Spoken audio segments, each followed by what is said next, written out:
గడుస్తుంది.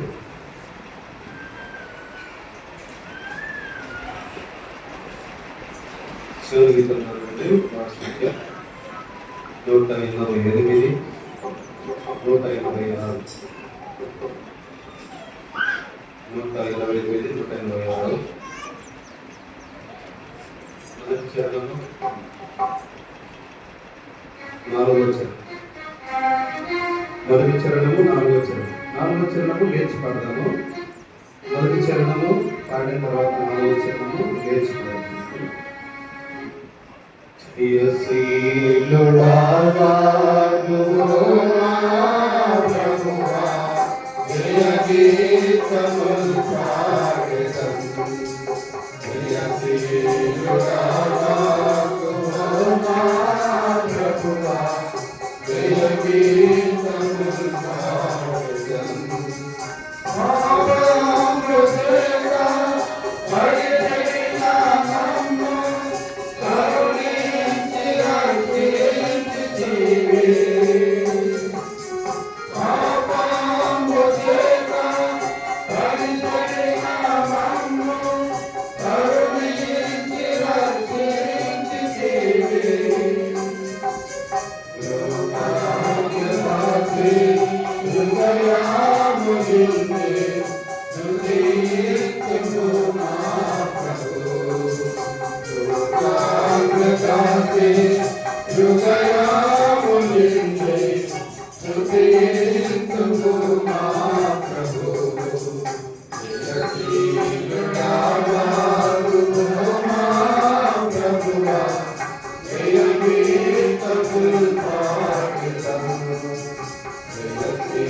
పరిశుద్ధ గ్రంథంలో నుండి ప్రకటన గ్రంథము 3వ అధ్యాయము 8వ వచనాన్ని అందరం కలిసి చదువుకుందాం.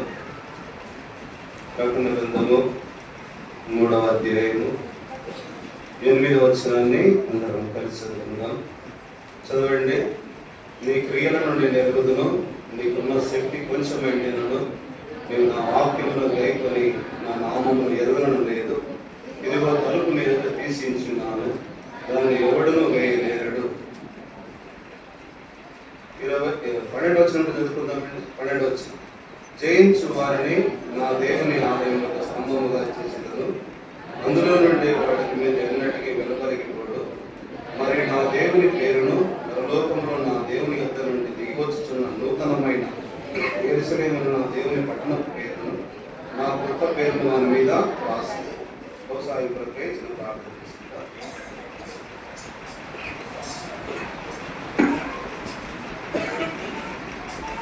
పరిశుద్ధుడా దయగల తండ్రి,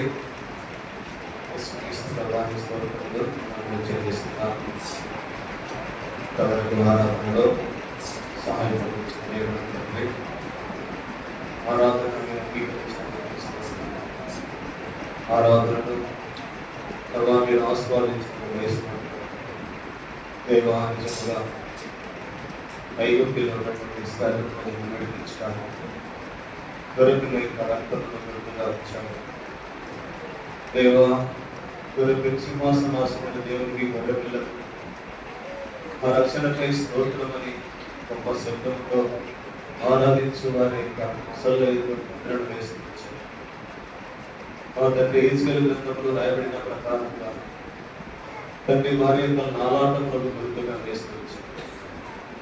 కనికరమైనను ప్రకాంక్షమైనను లేకుండా సంహరింపబడవలసిన మాటకు తండ్రి, అయితే నీ ప్రేమ చేతనే ప్రియకుమారుడు యేసుక్రీస్తు ప్రభువారికి నాకు బదులుగా నా శిక్షను భరిస్తూ, నా శిక్షను, నా శాపమును, నా పాపమును భరించి క్రీస్తు యేసునందు ఏ శిక్షా విధి లేకుండా ఆ గురుతును నాకు ఇచ్చినందుకై స్తోత్రములు చెల్లిస్తున్నాను, ఆరాధిస్తున్నాను. దేవా, నువ్వు చేసిన మేలును బట్టి స్తోత్రములు, నా ఎడల మీద కనపరిచిన ప్రేమను బట్టి స్తోత్రములు. తిరిగి మధ్యాహ్న కాలము కళ్ళ వర్తమానం కొరకై తీసుకురాబడిన లేఖలను బట్టి శ్రమిస్తున్నాను. వారితో మాట్లాడు, మమ్మల్ని బలపరచు, మమ్మల్ని స్థిరపరచు. పరలోకపు సింహాసనం నుండి నీ స్వరాన్ని వినిపించి ఆత్మీయంగా నీలో సాగిపోవడానికి సహాయపడతారు. ఆత్మీయంగా కట్టబడడానికి కృతజ్ఞతాస్తులు చెల్లిస్తుంది. యేసుక్రీస్తు నామమున ప్రార్థిస్తూ వేడుకొచ్చున్నాము తండ్రి, ఆమేన్.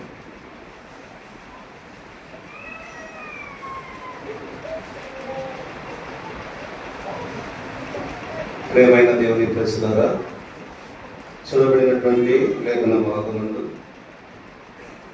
తను తాను ఏం చేయమన్నాడు? దేవుడు పరీక్షించుకోమన్నాడు.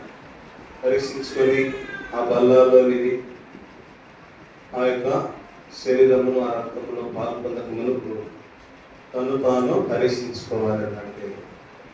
చూడండి, ఇది నువ్వు కూడా సంఘముగా సన్నిధిలో చేరి పరీక్షించుకోవడానికి మనము పరీక్షించుకోవడానికి దేవుడు మనకు తరుణాన్ని ఇస్తూ వచ్చాడు.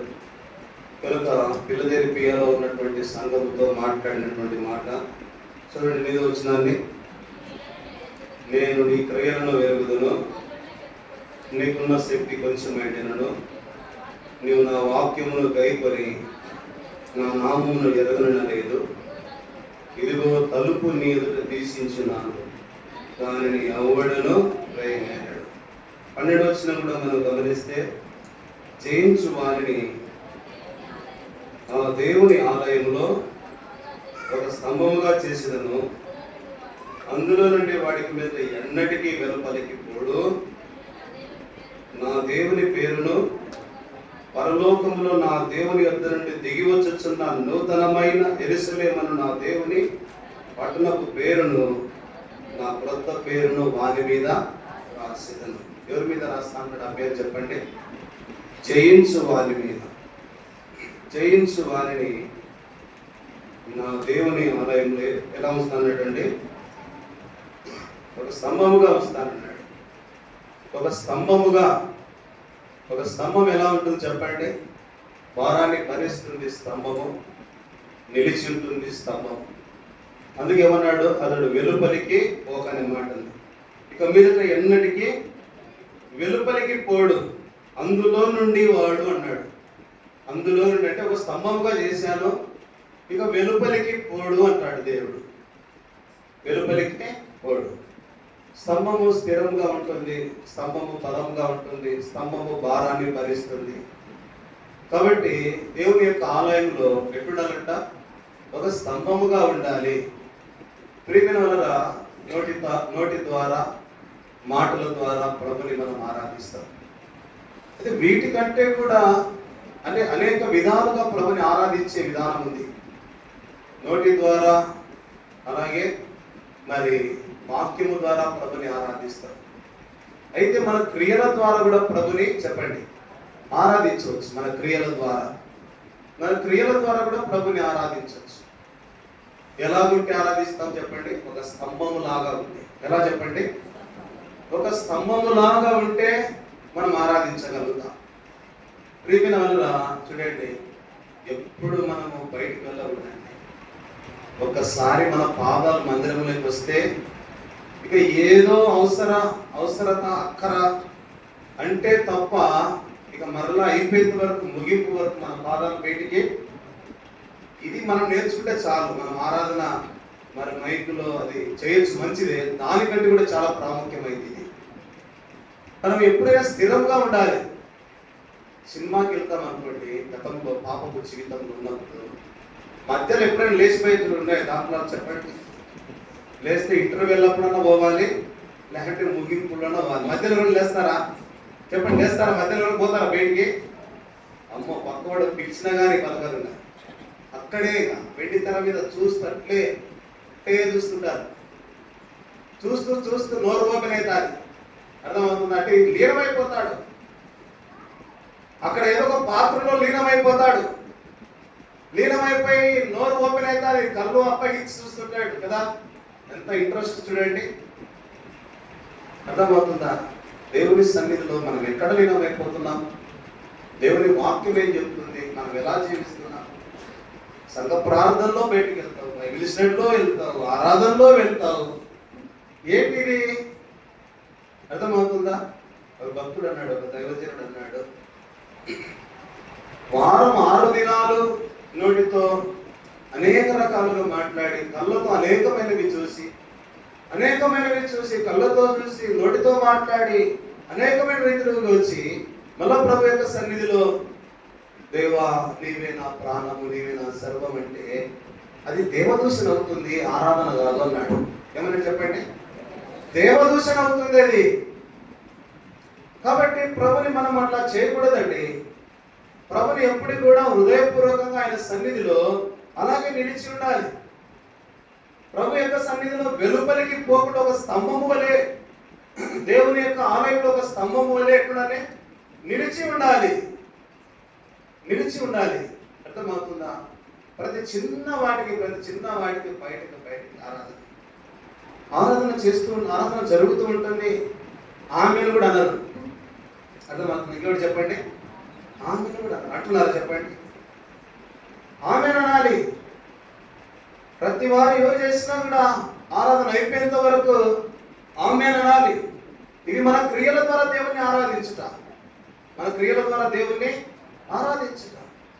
కాబట్టి మన ప్రాణ, మన ఆత్మ, మన శరీరము ప్రియమైన వల్ల మన స్వాధీనంలో ఉండాలి. దేవునికి అప్పగించబడినవిగా ఉండాలి. మన స్వాధీనంలో ఉండాలి. కాబట్టి మన స్వాధీనంలో ఉంచుకోవాలి.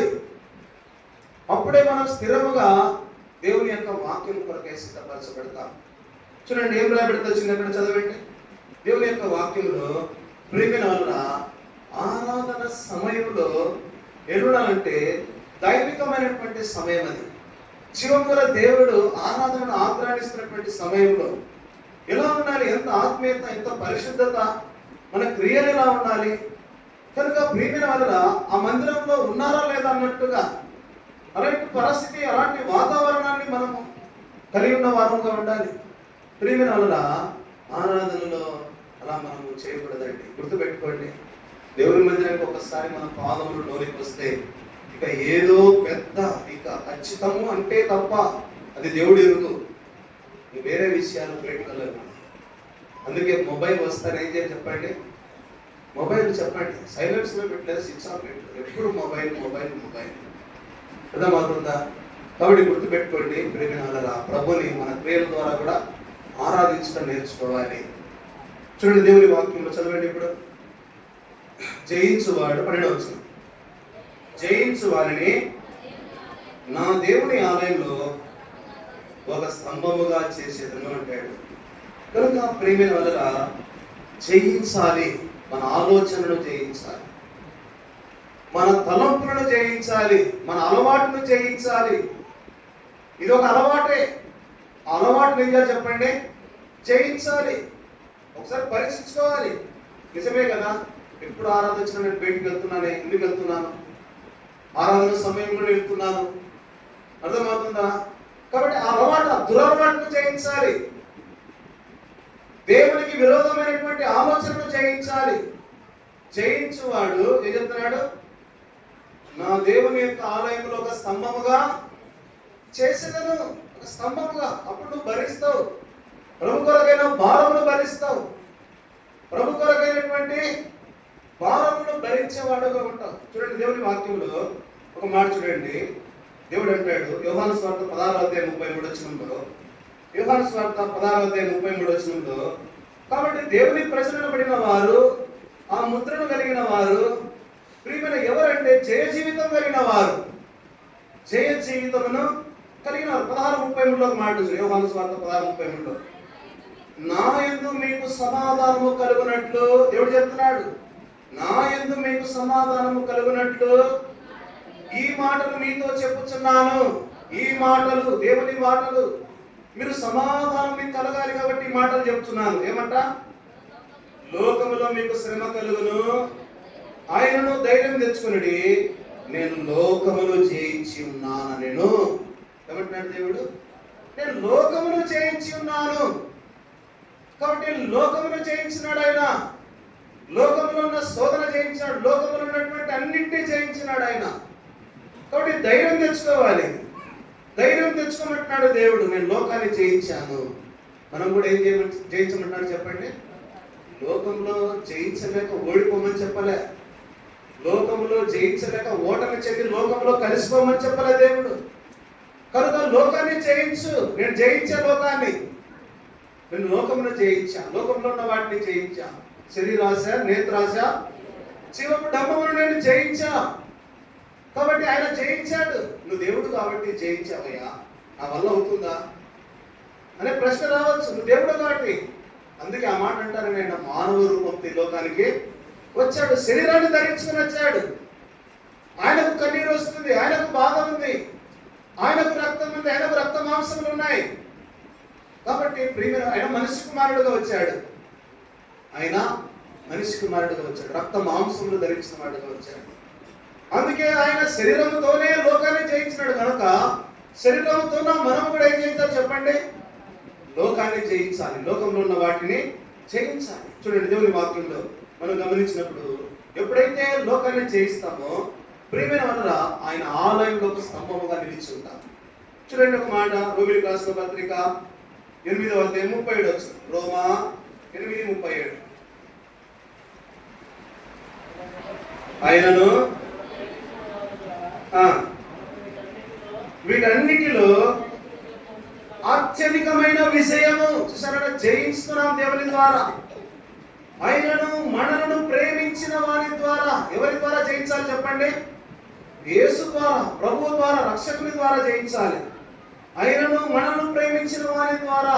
మనను ప్రేమించిన దేవుడున్నాడు, లోకాన్ని జయించిన దేవుడున్నాడు. ఆయన ద్వారానే వీటన్నిటిలో జయించి మనం ఏమనుకుంటున్నాడు దేవుడు? అత్యధికమైన విజయాన్ని పొందాలి. ప్రేమించిన వారి ద్వారా అత్యధికమైన విజయము ఏమున్నాయి చూడండి. లోకంలో ప్రేమ శ్రమ ఉంది, బాధ ఉంది, హింస ఉంది, కరువు ఉంది, వస్త్రహీనత ఉంది, ఉపద్రవం ఉంది, ఖడ్గం ఉంది. అయితే వీటన్నిటినీ కూడా ప్రేమించిన వారి ద్వారా ఏం కావాలి? మనము వీటన్నిటిలో అత్యధికమైన విజయాన్ని పొందాలి. అత్యధికమైన విజయం. కనుక ప్రేమించినటువంటి దేవుని ద్వారానే విజయం పొందగలం. ఆయన ద్వారానే లోకాన్ని జయించగలం. ఆయన ద్వారానే లోకంలో ఉన్న వాటిని జయించగలం. మన ద్వారా ఏమి జయించలేం. జీవిత కాలం అంతా కూడా మనం జయించలేం. మన శక్తి సరిపోదు, మన భక్తి సరిపోదు, మన విశ్వాసం సరిపోదు. మనకున్నది ఏది కూడా జయించలేం. లేని ఒక చిన్న అలవాటును జయించలేం, ఒక చిన్న పాపాన్ని జయించలేం, ఒక చిన్న అవిధేయతను జయించలేం, దేనిని జయించలేం. కాబట్టి ప్రేమించిన వారి ద్వారా మాత్రమే వీటన్నిటిలో ఏమవుతాం చెప్పండి? అత్యధికమైన విజయాన్ని పొందుతాం. అత్యధికమైన విజయం. బైబిల్లో మాట రాయబడింది. మొదటి యోహాను రాసిన పత్రికలో దేవుని మూలముగా పుట్టి ఉన్నవాడు. చూడండి, మొదటి యోహాను రాసిన పత్రికలో కొన్ని మంచి మాటలు ఉన్నాయి చూడండి.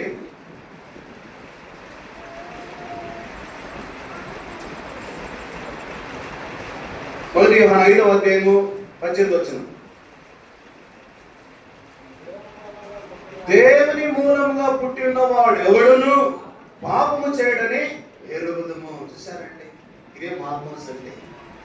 దేవుని మూలంగా పుట్టి ఉండడం అంటే మారు మనసు. దేవుని మూలంగా పుట్టి ఉన్నవాడు ఏం చేయడంట? పాపము చేయడు. మొదటి వచ్చినాము యేసే క్రీస్తు ఉన్నాడని నమ్ము ప్రతి వాడును దేవుని మూలంగా పుట్టి ఉన్నవాడు. 4వ వచనం, దేవుని మూలంగా పుట్టిన వారందరూ లోకమును చేయిస్తారు. అర్థమవుతుందా? దేవుని మూలంగా పుట్టిన వాడు పాపము చేయడు. దేవుని మూలంగా పుట్టిన వారందరూ లోకమును జయిస్తారు. లోకమును జయించే వారుగా ఉన్నారు. ఇంకో మాట చూస్తే, దేవుని మూలంగా పుట్టిన వాడు ఏం చేస్తారంట? 3:9 చూడండి. 3వ అధ్యాయం 9వ వచనం. ఆయన బీజం నిలుచును కనుక వాడు పాపము చేయడు. అర్థమవుతుందా అండి? వాడు దేవుని మూలంగా పుట్టినవాడు కనుక పాపము చేయజాలడు. దేవుని మూలంగా పుట్టినవాడు పాపము చేయడు, పాపమును చేయజాలడు. 5:4 చూడండి. 5వ అధ్యాయం 4వ వచనం. దేవుని మూలంగా పుట్టినవాడు తను తాను భద్రం చేసుకుంటాడు. ఎక్కడుంది అన్నమాట? 5వ అధ్యాయము 18వ వచనం. 18 రెండవ భాగం. దేవుని మూలంగా పుట్టినవాడు తను భద్రం చేసుకుంటాడు. చూసారండి? భద్రం చేసుకుంటున్నావా?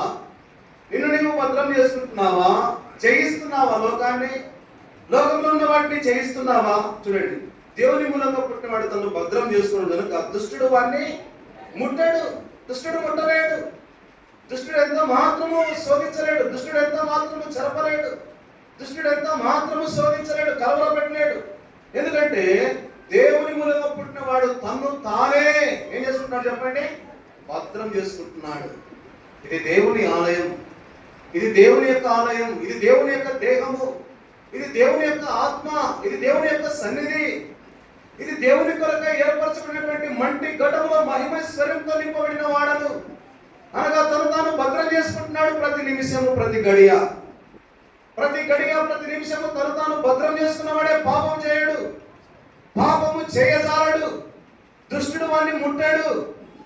తను తాను భద్రము చేసుకుంటాడు. కనుక దేవుని మూలంగా పుట్టిన వారమండి. ఎవరు చెప్పండి? మనమంతా దేవుని మూలంగా పుట్టిన ప్రేమించిన వారి ద్వారా వీటన్నిటిలో ఏమొందాలి? మనము అత్యధికమైన విషయం పొందాలి. అత్యధికమైన విషయాన్ని పొందాలి.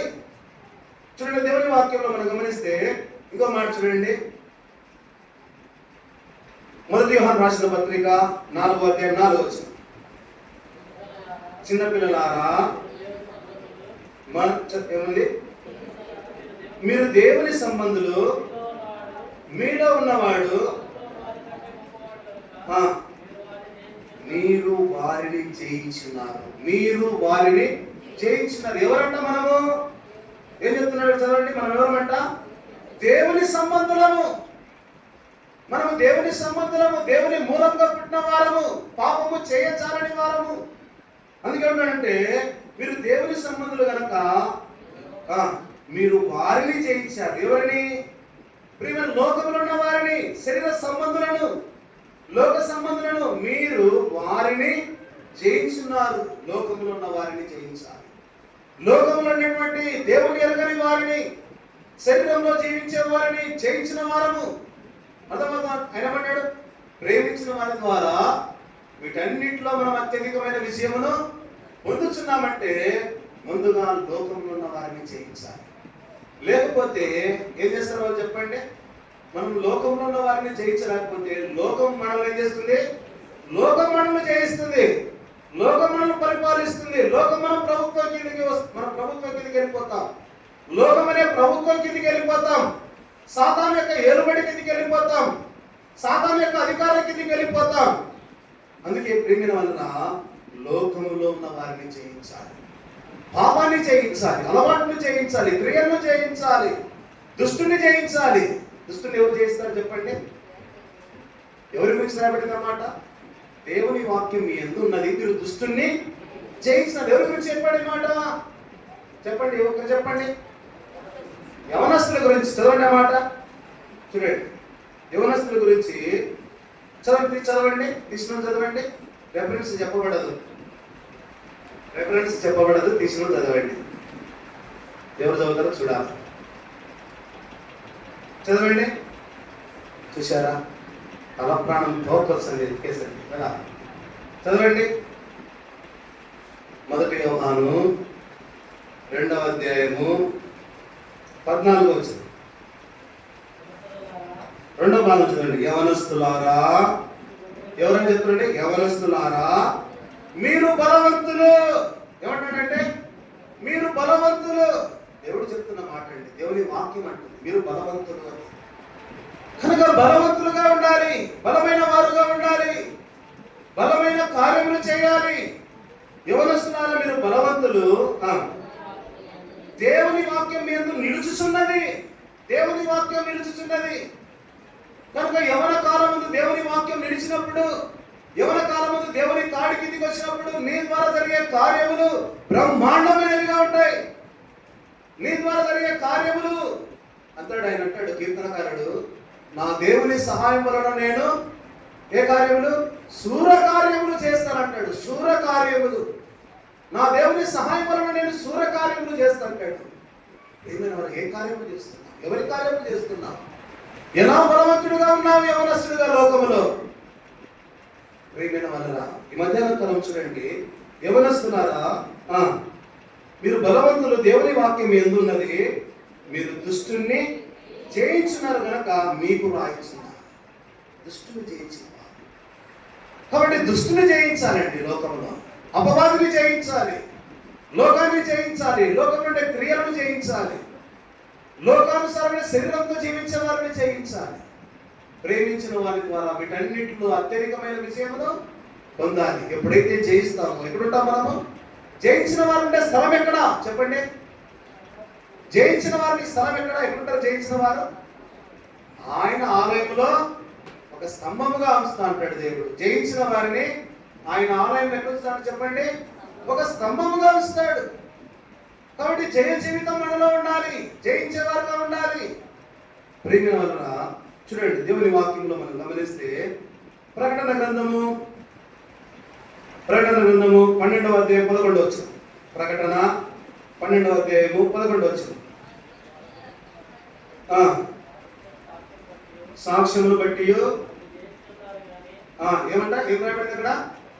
వాణిని చేయించున్నారు. చూసారు? చాలు. గొర్రె పిల్ల యొక్క రక్తము. రెండోది ఏం రాబడింది? సాక్ష్యము. కాబట్టి నీ సాక్ష్య జీవితము, గొర్రె పిల్ల యొక్క రక్తము నీ సాక్ష్య జీవితమే. వాణిని ఎవరు? వానంటే సాతాను, అపవాదిని జయించి. అపవాదిని జయించాలంటే బలమైనవి. ఒకటి క్రీస్తు రక్తం ఉండాలి, రెండవదిగా గొర్రె పిల్ల రక్తం, రెండవదిగా నీ సాక్ష్యం. నీ సాక్ష్యమైనటువంటి జీవితం ద్వారానే నువ్వు అపవాదిని జయించగలుగుతావు. ప్రేమించిన వాడి ద్వారా వీటన్నింటిలో అత్యధికమైన విజయాన్ని పొందుతావు. కాబట్టి నీ సాక్ష్యం నీకు ఆయుధం కావాలి, నీ సాక్ష్యం నీకు ఆధారం కావాలి, నీ సాక్ష్యం నీకు బలం కావాలి.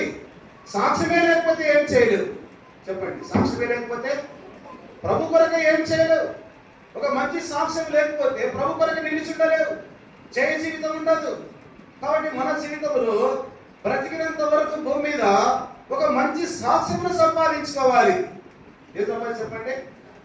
ఒక మంచి సాక్ష్యాన్ని సంపాదించుకోవాలండి. ఒక మంచి సాక్ష్యము కొరకై నువ్వు నిలిచి ఉండాలి.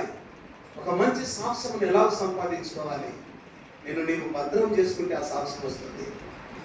నీవు భద్రం చేసుకుంటే, దేవుని కొరకై నీవు మరచుకుంటే తప్ప, దేవుని కొరకై నీవు అప్పగించుకుంటే తప్ప, దేవుని కొరకై నువ్వు అర్పించుకుంటే తప్ప ఆ మంచి సాక్ష్యమును సంపాదించుకోలేవు.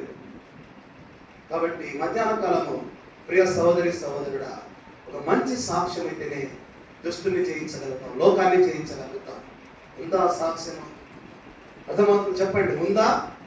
ఉందా సాక్ష్యము? నీ సాక్ష్యము ఏది? నీ బలియా ఏది? నీ సాక్ష్యము ఏది? నీ బలియా ప్రభు యేసు అంగీకరించి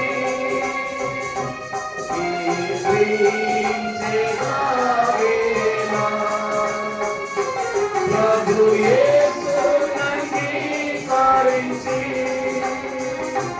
ప్రభు చేసేదవేనా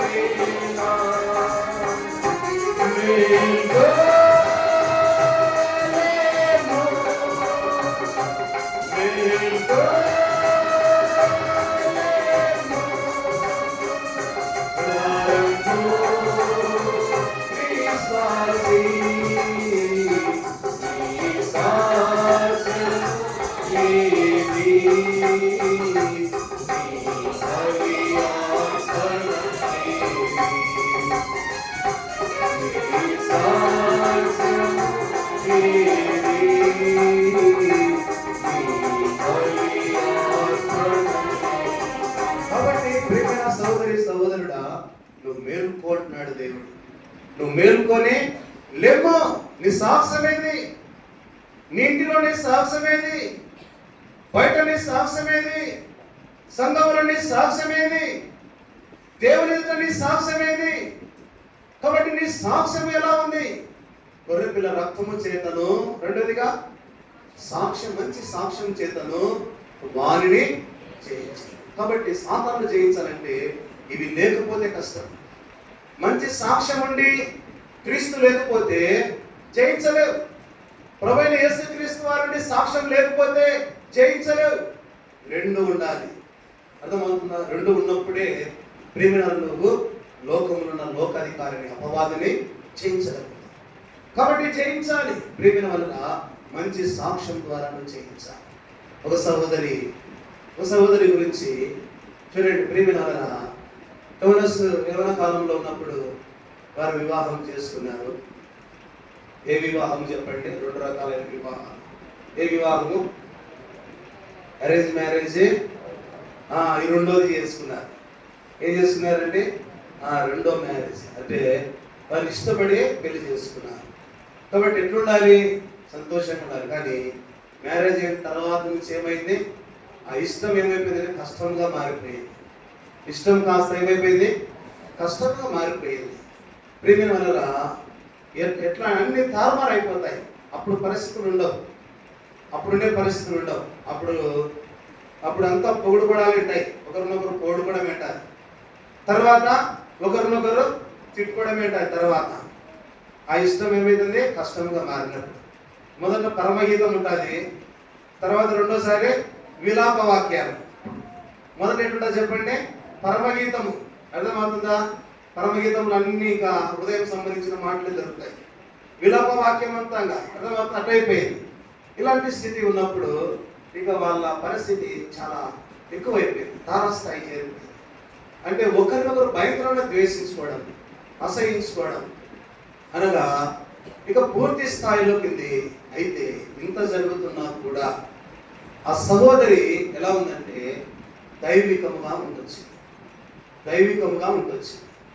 ఆయన మాత్రమే లోకానుసారంగా జీవిస్తున్నాడు, లోకరీతిగా నడుచుకుంటున్నాడు, లోకమైన పద్ధతులతో ఉన్నాడు. కానీ ఈయన ప్రియమైన ఎట్లుందంటే చిన్న అవిధేయత కలిగి ఉన్నప్పటికీ కూడా కొంచెం దైవికంగా జీవిస్తుంది. ఎట్లా చెప్పండి? దైవికంగానే జీవిస్తుంది. కసురుకుంటున్నా, కొడుతూ ఉన్నా, తిడుతూ ఉన్నా, అన్ని రకాలుగా ఉంటున్నప్పటికీ కూడా ఆమె ప్రేమతోనే ఉంది, ప్రేమ కలిగి ఉంది. అయితే ప్రియమైన మనుషుడు ఏం చేశాడంటే చివరికి ఇక వదిలించుకోవాలనుకున్నాడు. చెప్పండి, ఏం చేయాలనుకున్నాడు? వదిలించుకోవాలి, ఎలాగైనా వదిలించుకోవాలి. ఆయన బ్యాంకులో జాబ్ చేస్తాడు. ఎక్కడ చెప్పండి? బ్యాంకులో జాబ్ చేస్తాడు. బ్యాంకులో జాబ్ చేసినప్పుడు బ్యాంకు డ్యూటీ అయిపోతాను కదా, అక్కడ తాళాలు తీసుకొస్తాడు. బ్యాంకులో ఉన్నటువంటి తన డ్యూటీ చేసే ఆఫీస్ యొక్క తాళాలు తీసుకొచ్చి ఇంట్లో పెట్టడం ఆనవాయితీ. ఇంట్లో పెట్టడం, మళ్ళీ డ్యూటీ టైంకి ఆమె తాళాలు ఇవ్వడం, ఆయన డ్యూటీకి వెళ్ళడం, ఇలాగ జరుగుతున్నప్పుడు ప్రేమిన వల్ల ఆ మనుషుడు ఇంకా ఒక తీర్మానం లేకొచ్చి ఎలాగైనా వదిలించుకోవాలనుకున్నాడు. ఏం చేయాడంటే ఆమెను అంతమొందించాలనుకున్నాడు. ఏం చేయాలనుకుంటే చెప్పండి, పలకడం లేదా? అంతమొందించాలనుకున్నాడు. కానీ ఆ కారణం లేకుండా ఏమీ చేయలేదు. కనుక ఏదైనా కారణం చూడాలి. ఏదైనా కారణము, బలమైన కారణం ఉంటే తప్ప ఏమి చేయలేమనుకునే ఉద్దేశంతో ఏం చేశాడంటే ప్రేమిన డ్యూటీ అయిపోగానే ఆ తాళాలు వస్తూ, బైక్లో వస్తూ లేదా కారులో వస్తూ ఆ బైక్ తాళాలు ఏం చేశాడంటే ఆ రోడ్డు పక్కనటువంటి చెరువులో పడేశాడు. ఎక్కడ వేసాడు చెప్పండి? చెరువులో పడేశాడు. మన ఊర్లో కదా చెరువు ఉంది కదా, చెరువులో పడేసినాడు. ఇంటికి వచ్చాడు. ఇంటికి వచ్చిన తర్వాత ఆ మనుషుడు ఇంకా రాత్రి గడిచిపోయింది, ఉదయకాలము డ్యూటీకి వెళ్ళాలి, ఉదయకాలము డ్యూటీకి వెళ్ళాలి. ప్రియమైన వలన ఆమెతో ఆవిడ చూశాడు, తాళం పెట్టే స్థలం డౌట్ వచ్చి చూశాడు. కానీ అక్కడ ఏం లేదు చెప్పండి, తాళం లేదు. తెలిసి ఆ మనుషుడు ఇప్పుడు ఉదయకాలమే స్టార్ట్ చేస్తే ఇబ్బంది అవుతుంది అనుకొని ఏం చేశాడంటే, ప్రియమైన వలన చూడండి ఆమెతో మాట్లాడుతున్నాడు, ప్రేమగా మాట్లాడుతూ ఈరోజు సెలవు డ్యూటీకి సెలవు ఉంది కనుక ఈరోజు ఇంట్లో ఇక్కడే ఒక మంచిగా సంతోషించాలి, ఏం తీసుకురావాలి, ఈరోజు ఉదయకాలం టిఫిన్ ఏం చేస్తా ఉన్నాడు. మంచి టిఫిన్ చేశారు. మధ్యాహ్నం ఏం చేయాలి, మధ్యాహ్నం భోజనం ఏం చేయాలి. కాబట్టి ఎప్పుడు మటన్ ఎందుకు, మంచిగా మారుద్దామని చెప్పి ఫిష్ తేడానికి పోయాడు. ఏదైనా చెప్పండి, ఫిష్ తీసుకురావడానికి పోయాడు. ఫిష్ తీసుకొచ్చాడు. ప్రేమిన వలన ఫిష్ తీసుకొచ్చి ఆమెకి ఇచ్చాడు. ఇక మధ్యాహ్నం భోజనం వంట రెడీ అయిపోయిన తర్వాత ఆ మనుషుడు ఇక భోజనం చేస్తూ ఉన్నాడు. భోజనం చేశాడు, అయిపోయింది. సాయంకాలం అయిపోయిన తర్వాత ఒకసారి ఆఫీస్ దగ్గరికి వెళ్ళి రావాలి, తాళాలు తీసుకురాపో అన్నాడు. ఏమన్నాడు చెప్పండి, ఆఫీస్ వద్దకు వెళ్ళాలి, తాళాలు తీసుకురాపోమని చెప్పాడు. ప్రియమైన వలన ఇప్పుడు ఆమె ఏమవుతుంది, రొటీన్గా రూమ్లోకి వెళ్ళింది. ఇక ఆలస్యం అవుతుంది. ఆయనకు అర్థమైపోయింది, ఉంటే కదా నువ్వు తెచ్చేది, ఉంటే కదా నువ్వు తాళం తెచ్చేది. ఇక్కడ నుంచే అరవడం మొదలవుతుంది. టైం అవుతుంది, లేట్ అవుతుంది, వెళ్ళాలి, ఏం చేస్తున్నావు ఇంతసేపు, త్వరగా తీసుకురా. కదులుతున్నాడు, అరుస్తున్నాడు గట్టిగా. లేట్ అవుతుంది, కనపడలేదా, ఎక్కడ పెట్టావు, నీకే కదా ఇచ్చేది ఎప్పుడు చెప్తున్నాడు. రాలేదు. ఇక చాలా కోపం వచ్చేస్తుంది. ఇక ఏ ఉద్దేశంతో తాను కంకణం పట్టుకున్నాడు, ఏ ఉద్దేశంతో తాను ఉన్నాడు, అది నెరవేర్చుకునే సమయం వచ్చిందని ఇంకా కోపంతో, ఇంకా ఆక్రోషము, ఇక ఏం చెప్పాలి, క్రోధంతో నింపబడ్డాడు. ఆయన క్రోధంతో నింపబడి ఒక బలమైన ఆయుధం తీసుకొని ఆమె దగ్గరికి వెళ్ళకముందే ఆమె పరిగెత్తుకుంటూ వచ్చి తీసుకొచ్చి తాళం చేతిలో పెట్టింది. తాళం తీసుకొచ్చి ఏం చేసి చెప్పండి, చేతిలో పెట్టింది. మనిషికి అర్థం కాలే, అది తన తాళాలే, తన డైలీ తీసుకొచ్చిన తాళాలే. అసలు ఎక్కడివి తాళాలు, తన చేతుల్లోనే పారేశాడు. అక్కడ ఈ తాళాలు ఎక్కడి నుంచి వచ్చాయి అడిగాడు. ఎక్కడివి తాళాలు చెప్తుంది, ఉదయకాలం నువ్వు తీసుకొచ్చినటువంటి చేప ఇక్కడనే చెప్పండి, నువ్వు తీసుకొచ్చినావు చేప యొక్క ప్రేమైన వలన ఆమె భక్తి, ఆమె సాక్ష్యము, ఆమె విశ్వాసము, ఆ కఠినమైనటువంటి మనిషి యొక్క హృదయాన్ని చేసి చెప్పండి, కళ్ళారా ప్రాక్టికల్ గా అనుభవిస్తున్నాడు దేవుని యొక్క కార్యములు. దేవుడు ఆమె పక్షమున ఉన్న సంగతిని కళ్ళారా చూస్తున్నాడు. ప్రేమైన వలన చూశారండి, నిజంగా ఆ మనుషుడు ఎంత కఠినమైన వాడంటే దేవుడు ఆమె పక్షమైనటువంటి కార్యములు చూసి ఏమైపోతున్నాడు. ప్రేమైన వలన నిజంగా తాళాలు చూడగానే అతని హృదయము ఎడమ వైపు ఉండే హృదయం ఎక్కడికి వచ్చిందండి, కుడికి జారుతుంది. చూశారండి, ఎడమ వైపు ఉండే గుండె కుడికి చేరుతుంది. దేవుని యొక్క కార్యములు చూడండి, ఎటువంటి సాక్ష్యం కలిగిన జీవితము, ఎటువంటి ఆపదైనా తప్పిస్తుంది, ఎటువంటి ఆపదైనా ఎలాంటి మరణమైనా తప్పించేదిగా ఉంది. ప్రియ సహోదరుడా, జయ జీవితం కలిగిన వారి జీవితంలో జరిగే దేవుని యొక్క అద్భుతమైన కార్యములు, దేవుని యొక్క అద్భుతమైన కార్యములు భూమి మీద చూడండి. దేవుని వాక్యంలో గమనిస్తే ప్రియ సహోదరుడు ఒక మాట ఉంది. మొదటి యోహాను రాసిన పత్రికలో చూడండి, ఒక మాట ఏముందంటే చూడండి, చదవండి ఒక మాట, 4వ వచనం.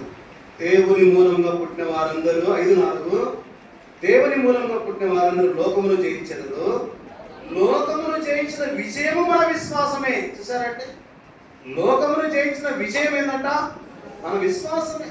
కనుక ప్రేమైన ఎంత విశ్వాసంతో జీవించింది ఆ తల్లి, ఎంత విశ్వాసంతో ఉండొచ్చింది. మరణాన్ని జయించింది, అర్థమవుతుందా, అసూయను జయించింది, కోపాన్ని జయించింది, ఆక్రోషాన్ని జయించగలుగుతూ వచ్చింది ఆ విశ్వాసం. కనుక ప్రేమిన వల్ల జయించినటువంటి వారిని నా ఆలయంలో ఏం చేస్తానంటే దేవుడు ఒక స్తంభంగా నిలుపుతాన్నాడు. చూడండి దేవుని వాక్యంలో మనం వెళితే ఇంకొక మాట చూడండి, ప్రకటన గ్రంథము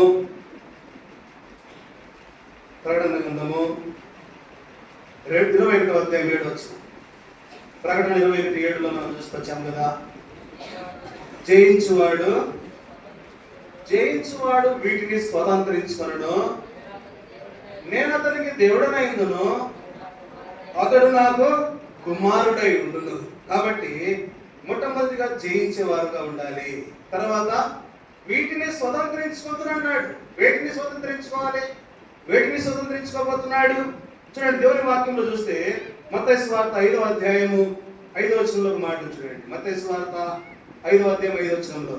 కాబట్టి జయించు వారు స్వతంత్రించుకునేవి ఏమున్నాయి? చదవండి. సాత్వికులు ధన్యులు, వారు భూలోకమును స్వతంత్రించుకుంటారు. అర్థమవుతుందా? సాత్వికులు, అర్థమవుతుందండి?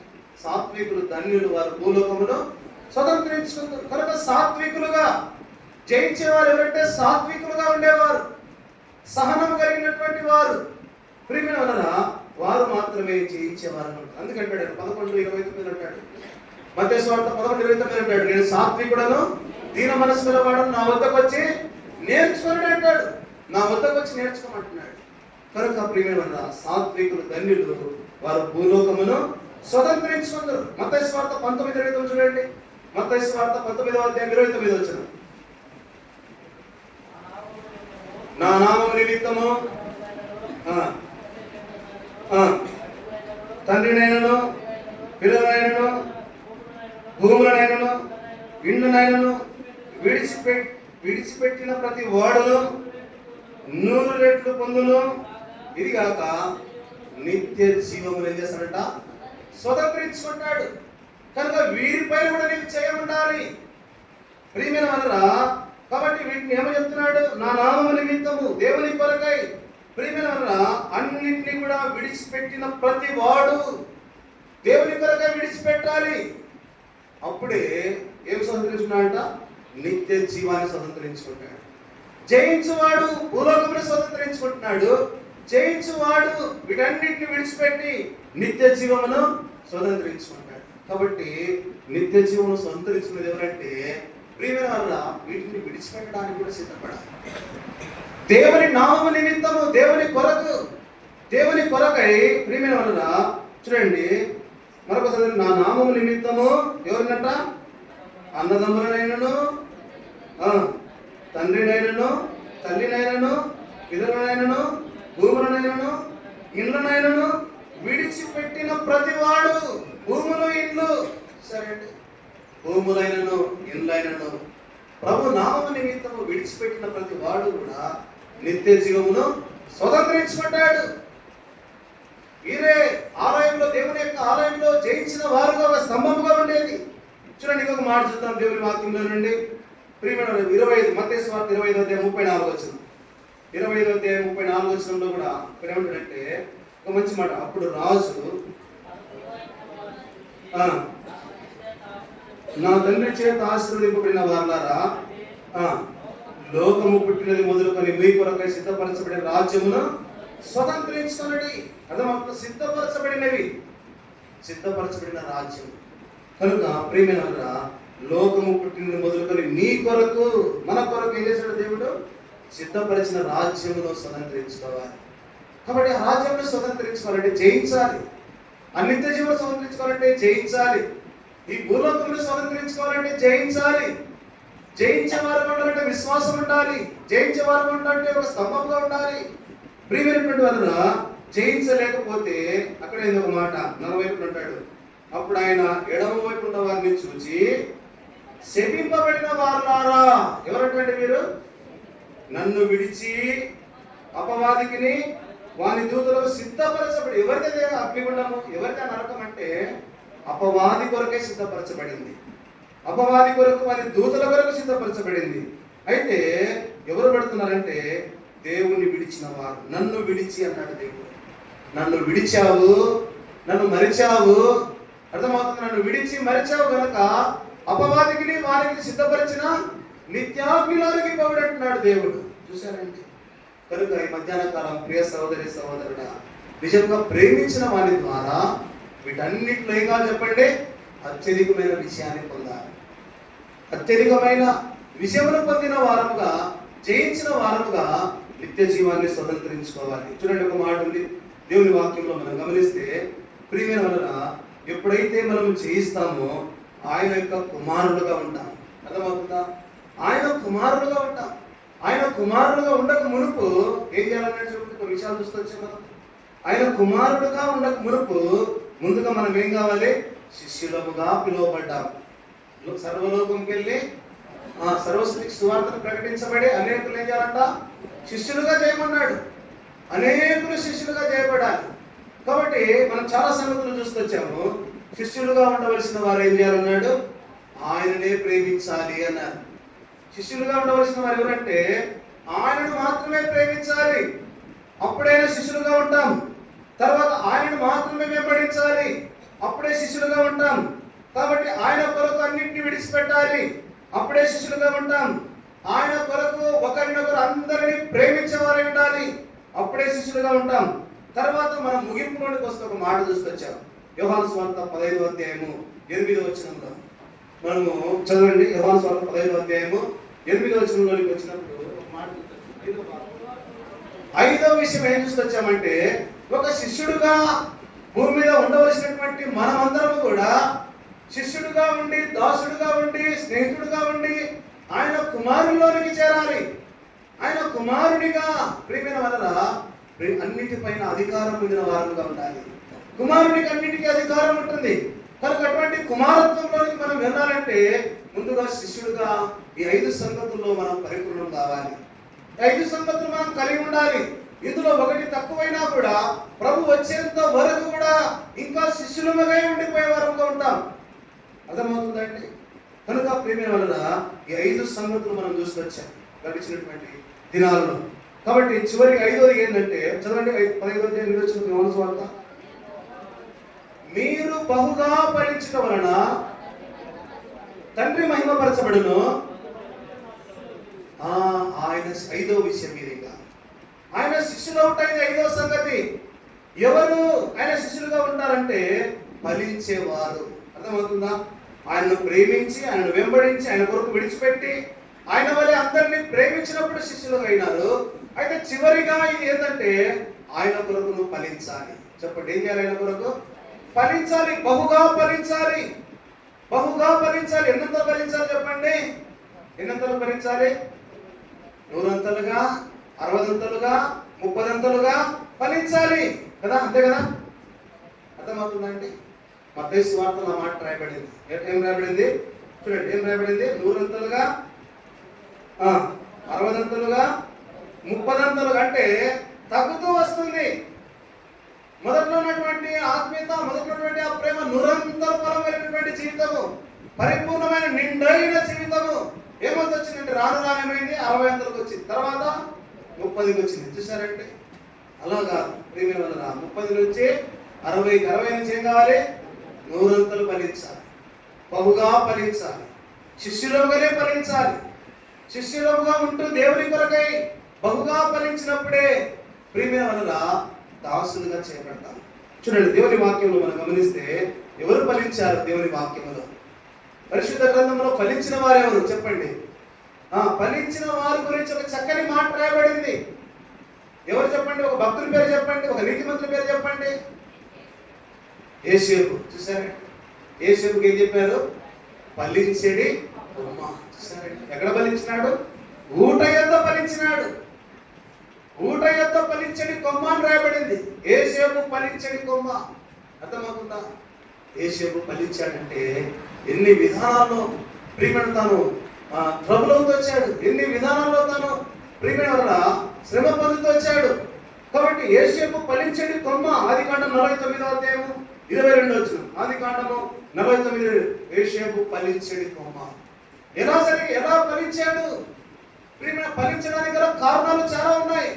యేసేపు యొక్క జీవితం ఒక వైపు మనం చూసినప్పుడు ఫలించేటువంటి యేసేపును చూస్తున్నాము. యేసేపు వెనకటి జీవితాన్ని మనం చూస్తే ఎలాగో ఫలించగలుగుతాడంటే తండ్రి ప్రేమను పొందలేకపోయాడు, ఎక్కువ కాలము తల్లిని పోగొట్టుకున్నాడు.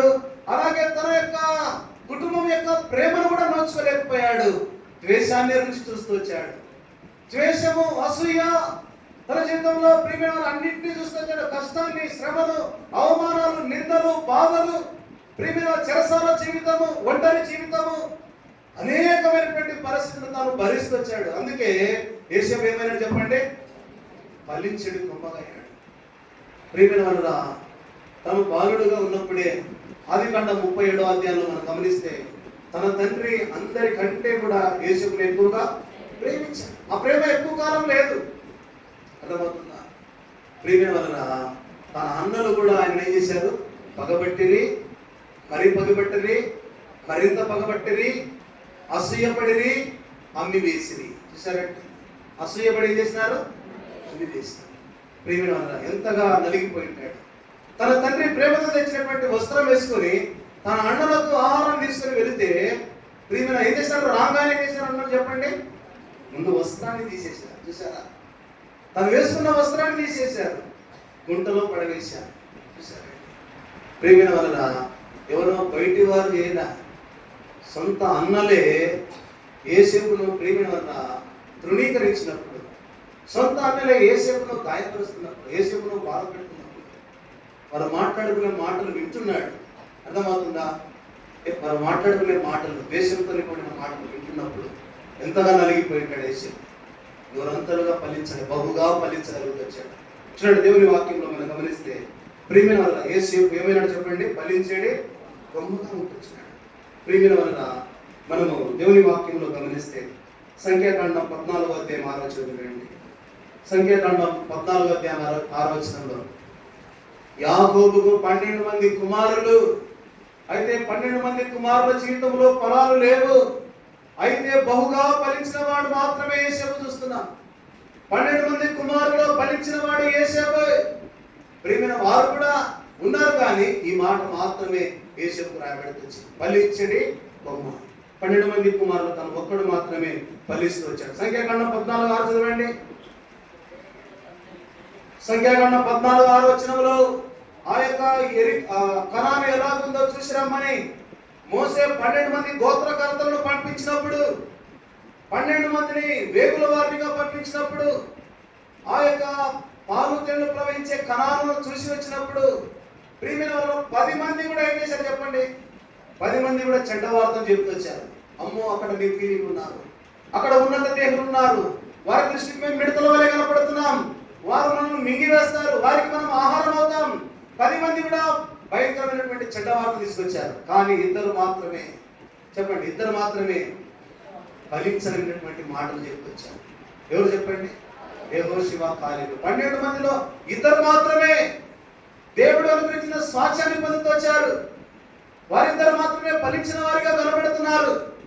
ప్రియమైన వలన కాబట్టి మధ్యాహ్న కాలం చూడండి, దేవుని యొక్క శిష్యులముగా మనం ఉండాలంటే ఫలించేటువంటి వారే నా శిష్యులు అంటారు. ఫలించిన వారి ద్వారానే దేవునికి మహిమ కలుగుతుంది.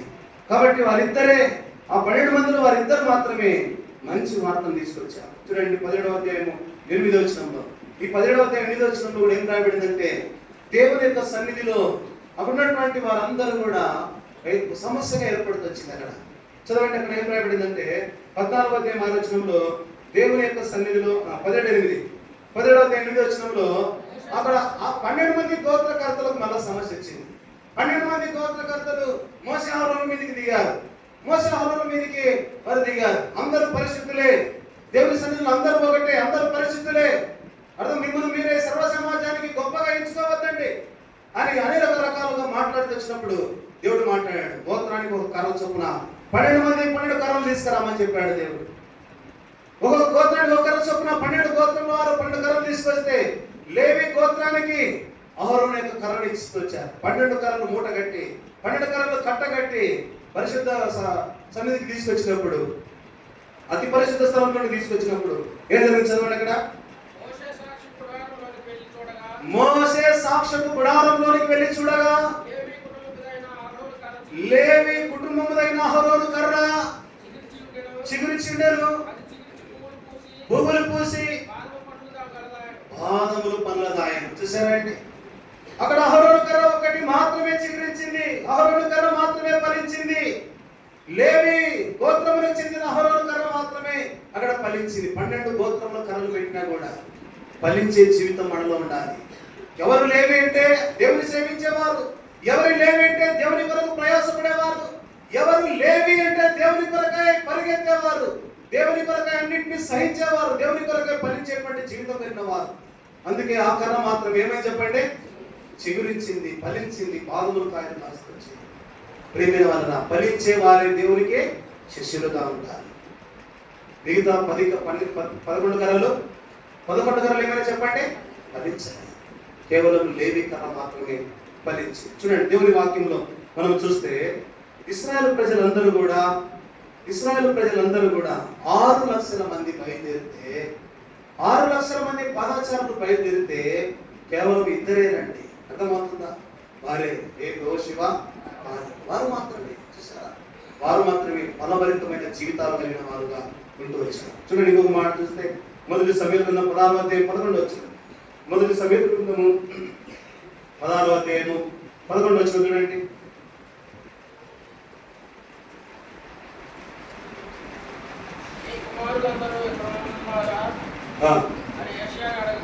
అడగగా చూసారండి, ఇక్కడ కడసారి వాడు ఉన్నారు. అప్పటికే 7 మంది కుమారులను తీసుకొచ్చాడు యెషయా. తండ్రి అయినటువంటి యెషయా 7 మంది కుమారులను సమూయేలు దగ్గరికి తీసుకొచ్చాడు. కానీ సమూయేలు దగ్గర తీసుకొచ్చి దేవుడు చెప్తున్నాడు 7 మంది కాదు.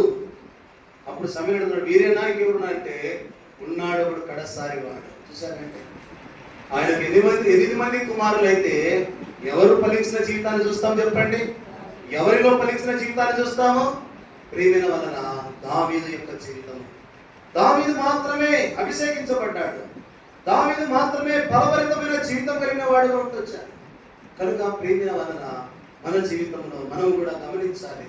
ఫలించేవారే, బహుగా ఫలించేవారే ఏమన్నారు చెప్పండి? దేవునికి శిష్యులైతారు. అందుకే ఆయన హృదయానుసారుడయ్యాడు, దేవునికి హృదయానుసారుడయ్యాడు, దేవుని ఉద్దేశంలో నెరవేర్చేవాడైపోయాడు. ఫలించేటువంటి జీవితం ద్వారా దేవునికి ఏం కలుగుతుంది? మహిమ కలుగుతుంది.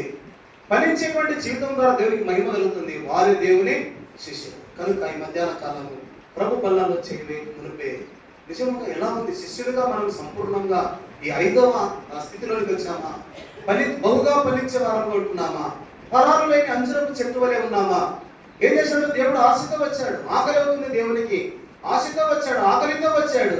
వచ్చి చూశాడు, చూస్తే ఏం లేవు. చూసారంటే ఆకు మాత్రము ఆచ్చగా ఉంది, అందులో ఏం లేవు, ఫలాలు లేవు, కాయలు లేవు.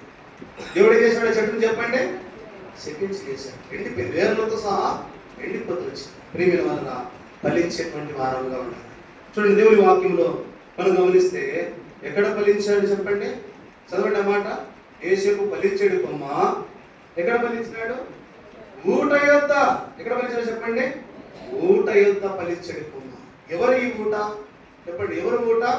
ప్రభువైన యేసుక్రీస్తు వారే ఆ ఊట. కనుక ప్రభువైన యేసుక్రీస్తు వారిని ఆయన ఆనుకోవచ్చు, ఆయనను వెంబడిస్తూ ఆయనను కలిగి ఉండేటువంటి జీవితం. కనుక ఆ ఊటలో నుండి అర్థమవుతుందా? ఎవరైతే ఆయన విశ్వాసం కలిగి ఉంటారో వారి కడుపులో నుండి జీవజల యొక్క నదులు పారునన్నాడు దేవుడు. కనుక ప్రభువైన యేసుక్రీస్తు వారే ఆ ఊట. చదవండి అన్నమాట. జకర్యా గ్రంథము 13వ అధ్యాయం మొదటి వచ్చిన ఒక మాట చూడండి. జకర్యా గ్రంథము 13వ అధ్యాయం మొదటి వచ్చిన జకర్యా 13 మొదటి వచ్చిన ఆ దినమున పాపమును అపవిత్రతను పరిహరించుటకై దావీదు సంతతి వారి కొరకును యెరూషలేము నివాసుల కొరకును ఊట ఒకటి తీయబడును. ఊట ఒకటి తీయబడుతూ వచ్చింది. ఎవరి కొరకంటే చెప్పండి? దావీదు సంతతి వారి కొరకు, యెరూషలేము నివాసుల కొరకు. దేని కొరకంట? పాపమును అపవిత్రతను పరిహరించడానికి. పాపాన్ని అపవిత్రతను పరిహరించడానికి ఒక ఊట తీయబడింది. కలవరి శిలువలో ఆ ఊట పారుతూ వచ్చింది. ప్రియమైన చూడండి, దేవుని వాక్యంలో నుండి చూస్తే కీర్తన 36:9 ఆ ఊటే జీవపు ఊట. ప్రభువైన యేసుక్రీస్తు వారే ఆ ఊట. కీర్తన 36:9 చదవండి. నీ అంత జీవపు ఊట కలదు.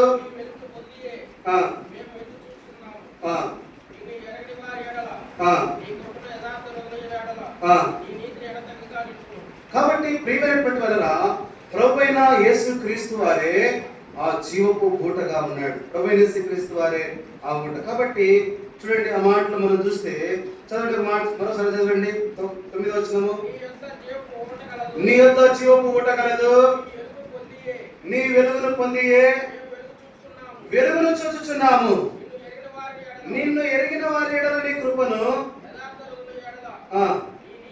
కాబట్టి జీవపు ఊట ప్రభువైన యేసు క్రీస్తు వారిని ఆ ఊట యొక్క యేసేపు ఉంటొచ్చాడు.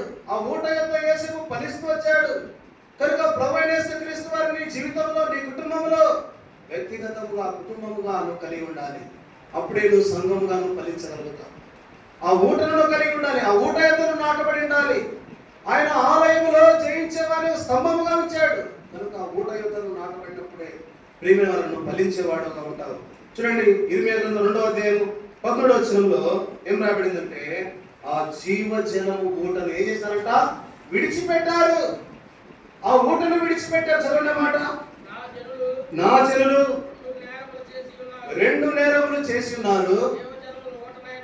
జీవజలముల ఊట అయినా నన్ను విడిచి ఉన్నారు. తమ కొరకు తొట్లను, బద్దలై నీళ్లు నిలవని తొట్లను తమ కొరకై. చూశారండి, జీవపు ఊటను విడిచిపెట్టి తొట్లను, ఏ తొట్లు అంటావి? నీళ్లు నిలవని తొట్లు. చూసారా ఎలాంటి ఆత్మీయమైనటువంటి పతనమైన స్థితిలోకి వెళ్ళిపోతున్నాడు. 100 ఫలించాలని జీవితము 100 నుంచి 60కి వచ్చి 30కి వచ్చి నీళ్లు నిలవని తొట్లను.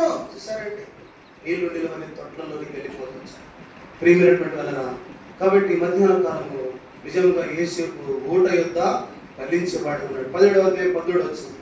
ఇర్మియా 17:14లో కూడా చూడండి, ఒక మాట ఏం రాబడిందంటే, జీవజల ఊటను వాళ్ళు విడిచిపెట్టారు.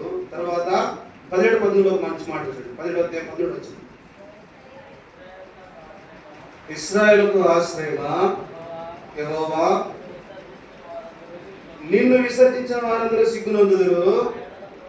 నా ఎడల ద్రోహం చేయవారు యెహోవాను జీవజనుల ఊటను విసర్జించిన కనుక వారు ఇసుక మీద పేరు రాయబడిన వారుగా ఉందరు. చూసారండి, ఎక్కడ రాయబడిన వాళ్ళ పేరు? ఇసుక మీద రాయబడిన పేరు. ఇసుక మీద రాయబడిన పేరు ఎక్కువ కాలం ఉండదు. ఇసుక మీద రాయబడిన పేరు తుడిచివేయబడుతుంది. ఇసుక మీద రాయబడిన పేరు ఏమవుతుంది చెప్పండి? కనబడకుండా పోతుంది. అయితే ఎక్కడ రాయబడాలి చెప్పండి? జీవగ్రంథంలో రాయబడాలి. జీవగ్రంథంలో రాయబడాలంటే నువ్వే కావాలి? ఫలించాలి. ఊట యొక్క ఫలించాలి ప్రియమైన వల్ల. అందుకే ఏం రాయబడిందంటే, ఇశ్రాయేలుకు ఆశ్రయమా యెహోవా, నిన్ను విసర్జించిన వారందరూ ఏమైనారంట? విసర్జించిన వారు, నా ఎడల ద్రోహం చేయవారు యెహోవాను జీవజల ఊటను విసర్జించినారు. జీవజల ఊటను విసర్జించినవా, ఆ ఊటను విడిచిపెట్టినవా, ప్రియమైన నీళ్లు నిలవని తొట్లను ఏర్పాటు చేసుకున్నవా. అందుకే వారి పేరు ఇసుక మీద రాయబడిందిగా ఉంటుంది. కనుక ఈ మధ్యాహ్న కాలంలో దేవుని కొరకై నువ్వు ఫలించాలి, బహుగా ఫలించాలి, యేసేపు వలె ఫలించాలి. అప్పుడే నీవు దేవుని యొక్క శిష్యుడుగా, దేవునికి మహిమకరంగా నీవు జీవిస్తావు. కాబట్టి ఇంకో మాట చూడండి, ఎలా ఫలించాలి.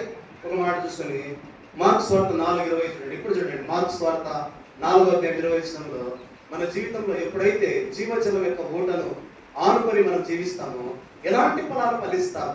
ప్రియమైన వాళ్ళు, ఆయనను విడిచిపెట్టే వారు ఉంటున్నామా, విసర్జించిన వారు ఉంటున్నామా? పశ్చాత్తాపడాలి, తిరిగి సమకూర్చబడాలి. ప్రభు యొక్క నాటబడినటువంటి వారముగా, ఆ ఊట వద్ద ఉన్న వారముగా, మరలా శిష్యుడిగా చేయవలసినటువంటి కార్యములు, శిష్యుడిగా చేయవలసినటువంటి ఆ క్రియలను కలిగి ఫలించి ప్రభుకు మహిమను తీసుకొచ్చే వారంగా ఉండాలి. చూడండి, ఏం రాయబడి వచ్చింది ఇక్కడ? మంచి నేలన విత్తబడిన వాడు ఎవరనగా, వాక్యం విని అంగీకరించాలి. 30 60 100 ఫలించేవారుగా. ఏం రాబడి ముగింపులో? 100 ఫలించేవారు. కాబట్టి ప్రియమైన దేవుని వాక్యానుసారంగా 100 ఫలించాలి. అర్థమవుతుందండి? 100 ఫలించాలి. ఎవరు ఫలించాలి? మంచి నేలన పడిన వారు, మంచి నేలన పడినటువంటి వారు 100 ఫలిస్తారు. ప్రియ సహోదరి సహోదరుడా, ఈ మధ్యాహ్నం కాలం ప్రభువుని పిలుస్తున్నాడు. చూడండి, లూకా సువార్త 8:15 100 ఫలించాలి. ఇక్కడ ఒక మాట చెప్తాను చూడండి, త్వరగా ముగించుకుందాం. లూకా 8:15 మంచి నేలన పడిన విత్తనము పోలిన వారు ఎవరనగా, యోగ్యమైన మంచి మనసుతో వాక్యము విని దానిని అవలంబించి ఓర్పుతో ఫలించాలి. చూసారండి, ఎట్లా ఫలించాలి చెప్పండి? నూరంతలు ఫలించాలి. రెండవదిగా ఓర్పుతో ఫలించాలి. ఓర్పు ఉండాలి. ప్రియమైన వల్ల మంచి నీళ్ళను పడిన వారి జీవితంలో ఓర్పు ఉంటుందండి. అందుకే ఓర్పు ఉంది కాబట్టి ఆయన నూరంతలుగా ఫలిస్తొచ్చాడు, బహుగా ఫలిస్తొచ్చాడు యోసేపు.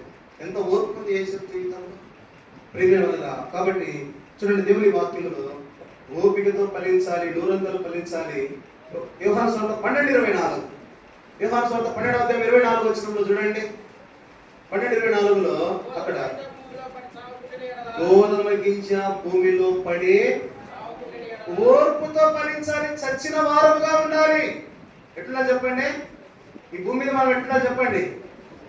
గోధుమ గింజ, చదవండి అన్నమాట, గోధుమ గింజ చావకుండి ఎడల ఒంటిగానే ఉంటుంది, ఏం ఫలించలేదు. అది చచ్చిన ఎడల విస్తారమైన ఫలాలు ఉంటాయి. చచ్చిన వారుగా ఉండాలి, ఓపికతో ఫలించాలి, చచ్చిన వారుగా ఉండాలి. అప్పుడే ప్రియమైన విస్తారమైన ఫలాలు జీవితంలో కనపడతాయి. ఎవరు కనపడతాయి చెప్పండి? గోధుమ గింజ చావకుంటే ఎట్లుంటది? అట్లే ఒంటిగా, అంటే ఏ ఫలాలు ఉండవు, ఒంటిగా. రక్షింపబడిన దినములు ఎట్లున్నాము ఇప్పటి వరకు కూడా ఒంటిగా. అట్లాగే ఒక ఆత్మలే, ఒక ఆత్మను తీసుకొచ్చేది, రెండు ఆత్మలే, మూడు ఆత్మ, ఏ ఆత్మలే ఎట్లున్నారే? ఒంటిగా, ఒకటే. అర్థమవుతుందంటే ఒంటి, ఒక మాట కీర్తనలో ఒక మాట ఏముందంటే, ఇంటి మీద ఒంటిగా ఉన్న పిచ్చుకోవలేనట్టుగా కదా. కాబట్టి ప్రియమైన వాళ్ళరా, ఎప్పుడు చెప్పండి విస్తారమైన ఫలాలు కనపడేది? ఆ గోధుమ గింజ చనిపోయినప్పుడు. కాబట్టి భూమి మీద మనం ఏముండాలి చెప్పండి? భూమి మీద జీవిస్తున్న మన జీవితం ఏమైండాలి? చనిపోయినదిగా ఉండాలి, చనిపోయిన స్థితిగా ఉండాలి, చనిపోయినటువంటి వారముగా ఉండాలి, అన్ని విషయంలో చనిపోయిన వారముగా ఉండాలి. ఎగతాళి చేసేవారు, అవమానపరిచేవారు, నిందించేవారు, గేలి చేసేవారు, తిట్టేవారు, దుర్భాషలాడేవారు, తృణీకరించేవారు, ఉమ్మి వేసేవారు, ఎత్తిపోసేవారు. అర్థమవుతుందా? రకరకాలైనటువంటి మనుషుల మధ్య ఏ గోధుమ గింజ ఉండాలి చెప్పండి? మనము ఒంటిగా ఉండే గోధుమ గింజలా ఉండాలా? చచ్చిన గోధుమ గింజలా ఉండాలా? చెప్పండి, చచ్చిన గోధుమ గింజలా ఉండాలి. పరీక్షించుకుందామండి. ప్రభు బలాల్లో పాల్పొందుతున్నాం. చచ్చిన వారం ఉంటేనే ఫలిస్తాం. విస్తారమైన ఫలాలు ఉంటాయి, దూరంతర ఫలాలు ఉంటాయి, ఎంతగానో ఫలిస్తాం. యోసేపు జీవితంలో ప్రియమైన వారు బహుగా ఫలించాడు. ఎట్లయితే చెప్పండి, బహుగా ఫలించాడు. ఒకసారి ఏం జరిగిందంటే, ఒక లెటర్ వచ్చిందంట భక్సింగ్ గారికి. హైదరాబాద్ పట్టణంలోని కొన్ని వందల సంఘాలు ఉన్నాయి. ఆయన ఎబ్రోన్ ఉన్నప్పుడు ఒక లెటర్ వచ్చింది. ఏమొచ్చిందంటే, అన్న ఇక్కడే ఒక సంఘము, పేరు గుర్తు రావడం లేదు, శంషబా ఏదో పేరు గుర్తు రావడం లేదు. ఆ సంఘంలో చాలా కలవరాలు ఉన్నాయి, చాలా గొడవలు ఉన్నాయి, చాలా సమస్యలు ఉన్నాయి. కాబట్టి మీరు రావాల్సిందే ఖచ్చితంగా. ఎక్కడికి? ఎక్కడికండి చెప్పండి? సంఘంలోనికి రావాలి. ఆయన చెప్పాడు. ఏం చెప్పాడంటే, నేను ఇప్పుడే రాను. ఏం చెప్పాడు చెప్పండి? ఆయన ఇప్పుడే రాను. ఎందుకు చెప్పాడు? కొంచెం లేట్ అయినా పర్వాలేదంటే దయచేసి ఏమనుకోద్దు. ఎందుకంటే ఎందుకు లేట్ అవుతుందంటే, కొందరు స్నేహితులు ఈతకెళ్ళి ఈదుకున్నారంట. ఇక్కడికి మళ్ళీ వద్దాము. స్నేహితులందరూ ఈతకెళ్ళి ఏం చేస్తున్నారు? ఈదుతుంటే లోపలికి వెళ్ళొద్దారా, మన గీత రాదు, ఇక్కడే ఈదుదామన్నారు. కానీ ఒకడు ఏం చేశాడు? సంతోషంలో సంబరంలో వెళ్ళి కొంచెం ఏం చేసి లోపలికి వెళ్ళాడు. వాడు కొట్టుకొని పోతున్నాడు, వాడు మునిగి తెరుతున్నాడు, చేతులు సరుస్తున్నాడు. వీళ్ళు వాడు కొట్టుకుపోయి చూసి వీళ్ళ గీత రాదు గెట్టుకుని పరిగెత్తుకుని వచ్చి ఏం చేస్తున్నారు? వీళ్ళంతా కేకలు వేస్తున్నారు. అరే మీరు ఇంకెవరైనా అక్కడ వేరే వాళ్ళు బ్యాచ్, మీరెవరైనా ఈత వచ్చే వాళ్ళు ఉంటే త్వరగా వెళ్ళండి, మనకి కాపాడండి కాపాడండి అంటున్నారు. అందరూ మౌనం వెంటనే వాళ్ళు చూస్తున్నారు, వాడేమో వెళ్ళిపోతున్నాడు. అయితే చాలాసేపు తర్వాత ఉన్నటువంటి ఒకడు అమాంతంగా దాంట్లో దూకి పోయి వాడిని తీసుకొచ్చాడు. వాడిని తీసుకొచ్చి గట్టి నేసాడు. వాడు బ్రతికాడు, అయిపోయింది. మనకి ఒక డౌట్ వచ్చింది, నేను అంత గుండెలు బాదుకున్నప్పుడు నువ్వు దూకలే, నేను అంత గుండెలు బాదుకుంటే వాడు కొట్టుకొని పోయినప్పుడు దూకరా అయితే వస్తాను, దూకండి, నువ్వు దూకలేదు. చాలాసేపు అయిన తర్వాత దూకినా ఏంటి విషయము? కారణం ఏంటంటే ఇప్పుడు చెప్పాడు, నేను వాడు కొట్టుకోపోయేటప్పుడు నేను పోతే రక్షించడానికి పోయి నన్ను కూడా ముంచేస్తాడు. వాడు ఉండే కంగారులో బతకాలనేటువంటి ఉద్దేశంలో ఈత వచ్చే నన్ను కూడా ముంచేసి నన్ను కూడా చంపేస్తాడు. కనుక వాడు చేసే ప్రయత్నం అంతా అయిపోయిన తర్వాతనే తీసుకురాగలం. మన జీవితంలో కూడా అంతే. దేవుని పక్కన పెట్టి చేయరాని ప్రయత్నాలు అన్ని చేసి ఆఖరికి ఇంటికి వచ్చి మూలను కూర్చొని ప్రభువా ఎక్కడున్నావు? అప్పుడు వస్తాడు దేవుడు. ఏమమ్మా అన్ని ప్రయత్నాలు అయిపోయినాయి ఇంకా నీ జీవితంలో? అప్పుడు దేవుడు వచ్చి కార్యం చేస్తాడు. అర్థమవుతుందా? అలాగే భక్సి గారు చెప్పాడు, ఇప్పుడు రా, నేను ఇప్పుడు వచ్చేగిన నా కలవరము, ఇప్పుడు నేను రాను, ప్రార్థన చేస్తున్నా, తర్వాత వస్తాను. చాలా దినాలు అయిపోయింది, వారం అయింది, 2 వారాలు అయింది, 3వ వారం చెప్పాడు, నేను వస్తున్నా. ఏం చెప్పాడండి? అందరూ ఫుల్ అయిపోయింది మందిరం. ఎవరు వస్తున్నారు? ఎక్కడ బాప్తిసాల మీటింగ్ రాలే, స్పెషల్ మీటింగ్ రాలే, దేనికి వస్తున్నాడు చెప్పండి? అక్కడున్న వివాదం, అక్కడున్న సమస్యల కొరకు వస్తున్నాడు. వచ్చాడు, పులిపిడం దగ్గరకు వచ్చాడు, అందరూ ఫుల్గా ఉన్నారు. అని చెప్పాడు ఒకటే మాట, ఇక్కడ వచ్చిన వారందరిలో సంఘ ప్రార్థనకు వచ్చిన వారు మాత్రమే ఉండండి అన్నాడు. ఏం చెప్పాడు? సగం వెళ్ళిపోయారు అప్పటికే. సంఘ ప్రార్థనకు వచ్చిన వారు మాత్రమే ఉండండి అంటే ఎంతమంది విన్నారు? సగం మంది విన్నారు. మళ్ళీ తర్వాత అని చెప్పాడు, ఒక మాట చెప్పాడు. ఏం చెప్పాడు? 10వ భాగములు ఇచ్చేవారు మాత్రమే ఉండాలి అన్నాడు. ఏం చెప్పాడండి? 10వ భాగములు మాత్రం ఇచ్చేవారు ఉండాలంటే టోటల్ మొత్తం ఎక్కువ చాలా మంది వెళ్ళిపోయారు. ఇక మిగిలింది ఎంతమంది? పలచాగా అక్కడక్కడక్కడ. అప్పుడు అడిగారు, మీ సమస్య అంటే ఏం లేదన్నా, మా సమస్య ఏం లేదు, మేము బాగానే ఉన్నాం. చూసారా ఎవరితో సమస్య? ఎవరితో సమస్య? సంఘ ప్రార్థనకు రావు, సమస్య పెడతావు. 10వ భాగాలు ఇవ్వవు, సమస్య పెడతావు. అన్ని గుడికలకు వస్తే దేవుని వాక్యం చేత నువ్వు సరిచేయబడతావు. భక్సి గారు తెలుగుగా ప్రార్థన పూర్వకంగా దేవుడు బయలుపరిచిన సంగతి. సంఘ ప్రార్థనకు రానోళ్ళు, ఏ గుడికలకు రానోళ్ళే ఏం చేస్తారు? అది ఇట్లా, ఇది ఇట్లా, నేను ఇట్లా, నాది ఇట్లా, ఇది ఇట్లా, అది ఇట్లా, అన్ని ఇట్లా చేసి ఎవరు లేరు. భక్సి గారు మిగతా వాళ్ళంతా చెప్పండి, 10వ భాగాలు ఉండవు, ఏముండవు జీవితంలో. దేవుని కొరకు వాక్యానుసారమైన ఫలింపులు ఏముండవు, వాక్యానుసారంగా ఫలించరు. ఏముండవు కానీ పులిపిటం కొరకు, పాట పాడే కొరకు, పరిచర్య కొరకు, దాని కొరకు, దీని కొరకు అన్నిటికీ లేకపోయిన సమస్యలన్నీ తెచ్చి. అర్థమవుతుందా? ప్రేమైన వల్ల ఆయన చివరిగా ప్రార్థన చేసి వెళ్ళిపోయాడు. ఏం సమస్య క్లియర్ అయిపోయింది. అక్కడ ఏమి చెప్పండి?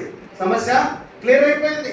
సంఘ ప్రార్థనకు మాట్లాడాల్సిన పని లేదు. 10వ భాగాలు ఏమో నీకు సంఘంలో కలవరాలి, ఫలించాలి. ఎలా ఫలించాలో నేర్చుకో. సంఘ క్రమాన్ని అనుసరించడం నేర్చుకో. ఏ గుడికి వచ్చినా ఫోన్ పట్టుకొని బయటకు వెళ్తావు, సంఘ ప్రార్థనకు బయటకు వెళ్తావు, బైబిల్ స్టడీకి బయటకు వెళ్తావు, ఆరాధనకు బయటకు వెళ్తావు. ఎప్పుడు నువ్వు కుదురుగా ఒక ఆలయంలో ఒక స్తంభంగా ఉండేది. దేవుని వాక్యము ఏమన్నాడంటే ఓర్పికతో దేవుని వాక్యం అనుసరించి ఫలించేవారుగా ఉండాలి. దేవుని వాక్యం కంటే, దేవుని యొక్క వాక్యం కంటే మనుషులకు ఎక్కువ విలువిస్తున్నావు. దేవుడు వాక్యం ద్వారా మాట్లాడుతుంటే నువ్వు మనుషులకు విలువించి బయటకు వెళ్ళి నిమిషాలు మాట్లాడి ప్రభు యొక్క సన్నిధికి వస్తావు. ఏంటిది చెప్పండి? జీవితం మారాలి. అర్థమవుతుందా? జీవితం మారాలి, మన వైఖరి మారాలి. ఎప్పటి నుంచో రక్షింపబడిన వారు, ఎప్పటి నుంచో ఎంతో చెప్తాము, ఎంతో సాక్ష్యం ఉందని చెప్తాము. మార్పు లేని జీవితంలో జీవిస్తే ప్రయోజనం ఏమి? అర్థమవుతుందా అండి? మాదిరికరంగా మంచి సాక్ష్యం ఉండాలంటే ఏమన్నా చెప్పండి. ఓ మాట చెప్తా. భక్సింగ్ గారికి మన లెటర్ వచ్చింది, ఒక లెటర్. మనకు టైం అయిపోతుంది. ఒక లెటర్ వచ్చింది, అన్న మందిర ప్రతిష్ట చేస్తున్నాము, మీరు రావాలి ఖచ్చితంగా అన్నాడు. ఏమండి అర్థమవుతుందా? అంటే అప్పుడు ఆయన చెప్పాడు, ఏం చెప్పాడంటే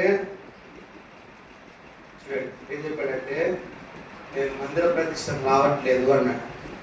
ఏమంటే ఏం చేశారంట వాళ్ళంతా? మీరు అడుక్కొచ్చి మందిరాన్ని కట్టారు అన్నాడు భక్సింగ్. ఏమన్నాడు చెప్పండి. అడుక్కొచ్చి మందిరాన్ని కట్టారు. ఎట్లా చేశారంట వాళ్ళు? ఒక రసీదు పెట్టారంట. రసీదు పెట్టి ఎవరైతే ఇచ్చారో రసీదు ఇవ్వడము, డబ్బులు తీసుకోవాలి. అర్థమవుతుందా? కాబట్టి నేను రావాలంటే మీరు ఇంటింటికి పోయి, ఎక్కడైతే మీరు పోయారు ఇంటింటికి పోయి ఏం చెప్పాలన్నాడు? క్షమాపణ చెప్పాలి. ఇంటింటికి వెళ్ళి మీరు క్షమాపణ చెప్తే అప్పుడు ప్రతిష్టకు వస్తారు. అర్థమవుతుందా అంటే ఇది ఏం చెప్పండి? ఇది దైవికమైన చెప్పండి క్రమము, దైవికమైన క్రమం. ప్రియమైన వల్ల గడిచినటువంటి దినాల్లో ఏమైందో ఏమో తెలియదు. మన ఇళ్ళ కాటి కూడా వచ్చారు కదా అన్నగారు. కాబట్టి వారి తరపున నేను క్షమాపణ కోరుతున్నా సంఘాన్ని అంతా. వారి తరపున నేను చెప్పండి ఇప్పుడు నుంచి రారు. ఇంకా ఏమంటే ఇప్పుడు నుంచి ఇంటి వద్దకు రారు. ఏదానికోసం? పరిచర్లు ఉన్నాయి, రారు. ఇక్కడే ప్రార్థన చేస్తారు. ప్రేరేపించబడిన నువ్వే దేవుని చేత ప్రార్థన పూర్వకంగా ప్రభు యొక్క పరిచర్లకు సహకారిగా. అర్థమవుతుందా? నుంచి రారు ప్రదర్శనాలు బాధ్యులైన వారికి విలువబడిదంటే చెప్తున్నా. ఇప్పుడు నుంచి ఇంటి వద్దకు చెప్పండి వారి తరపున నేనేం చేశాను? క్షమాపణ కోరాను. కాబట్టి ఇంకా రారు. భవిష్యత్తులో కూడా అలాంటి పరిస్థితి మనం కలిగి ఉండకూడదు. కాబట్టి ఇక్కడే దేవుని మందిరంలో ప్రార్థన చేస్తారు. ప్రభు చేత ప్రభుని ప్రేరేపించిన ప్రతి ప్రభు యొక్క పరిచయలో మేము పాల్గొంటాం. పదాల్లోకి వెళ్తున్నాం. మోకరించండి, ప్రార్థన చేద్దాం.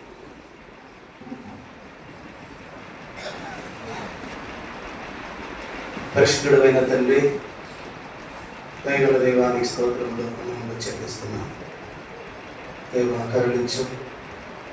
యేషేపు ఫలించాడు, బ్రహ్మగా ఉన్నాడు, స్థానమైన ఫలాలు ఫలించాడు, బహుగా ఫలించాడు.